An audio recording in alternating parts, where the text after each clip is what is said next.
In the year 2012, Dina and her friends were studying in a local college in Lundu, Malacca, Malaysia. It was their final year, so they were busy making some preparations for their diploma art show throughout the week. Every day, there would be a cultural group practicing next to the venue of their exhibition. The group usually conducts their practice routine at night. One day, it was already past midnight, when Dina and her friends were still setting up their artworks. The cultural group wraps up their dance session and were about to leave. Suddenly, everyone heard a loud thud, like something heavy just fell to the ground.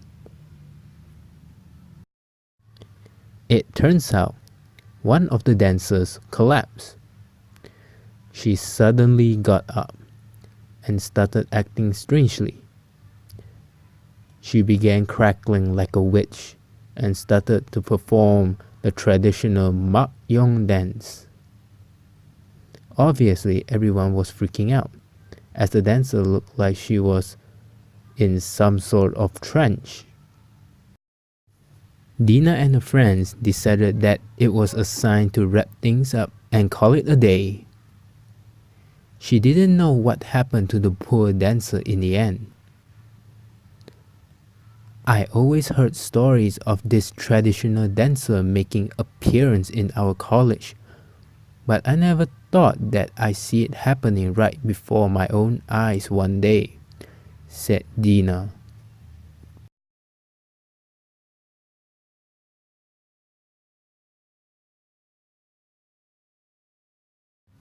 I am an air steward and was checking out at a hotel in Johor Bahru.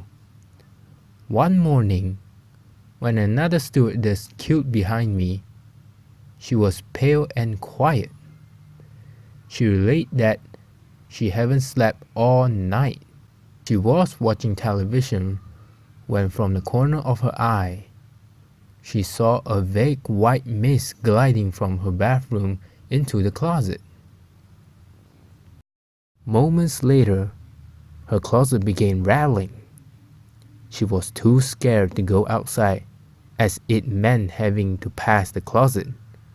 After that, we checked into our Penang hotel, and a phone call interrupted my sleep. It was the same colleague. She was screaming, "Come to my room, come now!" My legs were trembling as I hurried to her room. When she opened the door, she was distraught and crying. All she kept repeating was, "She is here! She is here!" I didn't dare to enter her room, so I coaxed her out of the corridor. We ran into my room, and I called our captain. He is a devout Muslim known for strictly adhering to his prayer times. He came immediately and started quietly reciting prayers. Then he looked up and calmly said, "Dia dekat pintu," which means he or she is by the door. I went, "Oh my God, this is terrible." There was no way I was going to sleep in my room now. Our captain arranged for my colleague to be sent home as she was quite shaken. I stayed at another colleague's room. That incident 6 years ago changed my travel pattern. Previously, I slept in total darkness. Now, I must have 2 lights and the television on when I was asleep.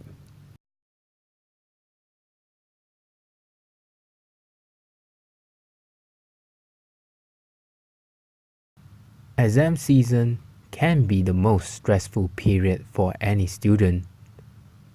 Wawa, a female student, was studying in Sintok when she was first cautioned by her seniors against pulling all-nighters or staying up late. I was staying in the dorm that was located at the end of our university. It is said that my dorm was the most haunted one. and it was close to the jungle. And the Thai border, it was literally just a few meters away. It was exam season, so naturally, a lot of people were staying up late to study. One night, the occupants in one of the rooms at level 3 encountered an experience that they would never forget. According to Wawa, there were 4 girls in that room, studying their brains out of an upcoming paper. It was past midnight. Suddenly, there was a knock on the door. "Who is it?" one of them said. "It's me, Orang Sebelah." Orang Sebelah means neighbor. They thought it was their next door neighbor, so they immediately opened the door. To their horror, it wasn't their neighbor as they expected. It was literally a girl standing by the door with half of her body sliced off. She had long hair and was weirdly dressed in pajamas. The girls fainted. I don't know what happened to them after that, but this mysterious Orang Sebelah has been haunting our dorm and making appearance every exam season while I record. That's strange. Very strange.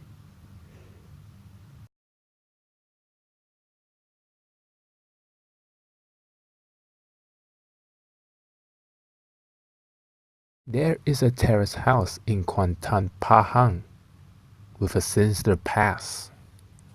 Many have forgotten about that house was a haunted house.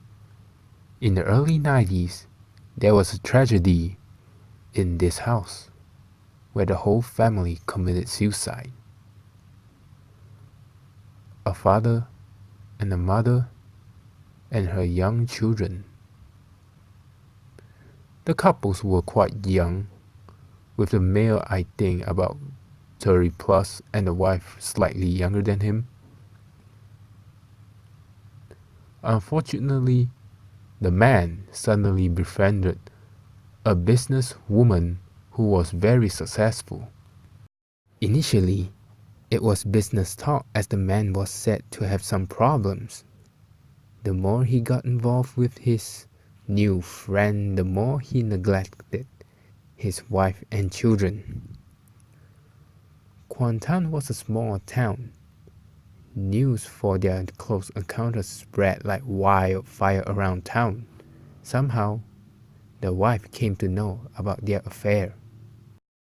One day, she plucked out the courage to call her husband to return home, and the husband was trying to delay the call.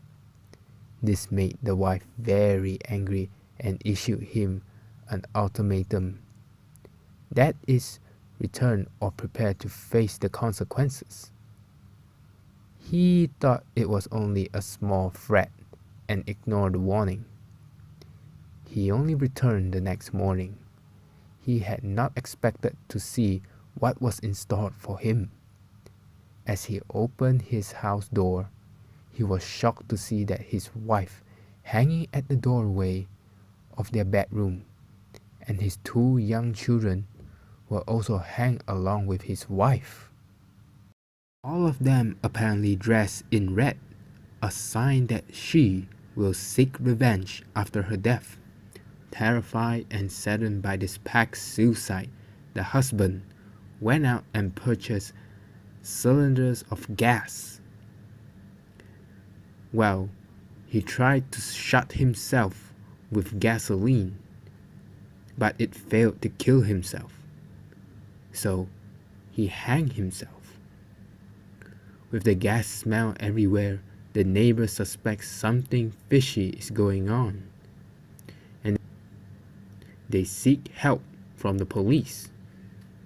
The police saw the gruesome scene, and the whole family was cremated by relatives who came from afar. The house was put on sales, but no buyers for quite some time, even at a reduced price. After a long while, an Indian man put out a bold front, broadly declaring that he does not believe in ghosts and not that religious. He had nothing to fear, so he shifted into the place. Then one night after midnight, he heard people moving around the house. He put out a bold front and walked out and investigate. True enough, there was no one there. At first, he felt a cold breeze blowing gently. It made him shiver down his spine. Dogs in the surrounding neighborhood also began to howl awkwardly. Those long and scary howls surely put fears into people who believed that the ghosts were out there. At the next night, he peeped out to find apparitions of a woman and her children hanging at the door, all of them dressed in red. This really shook him and made him stone deaf, and apparently he nearly wet himself. At the next day, he did not return to sleep in that house or ever again, and tried to avoid the question that the house was indeed haunted. For him, he wanted to sell the house too, but the neighbors were aware of its sinister past, for they too were troubled and horrified by the noises coming out from that house. They believed that the house was truly haunted.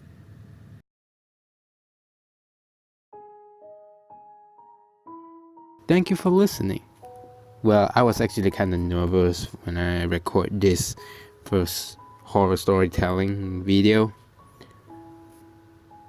because I don't usually talk much, and then you can see some of my pronunciations aren't that good, but I will keep on doing these storytellings video. And please press the like button if you like my video. I hope you enjoy it, and then please subscribe if you like my content. I will keep uploading more storytellings video, and see you guys next time. Thank you for watching. Thank you for listening.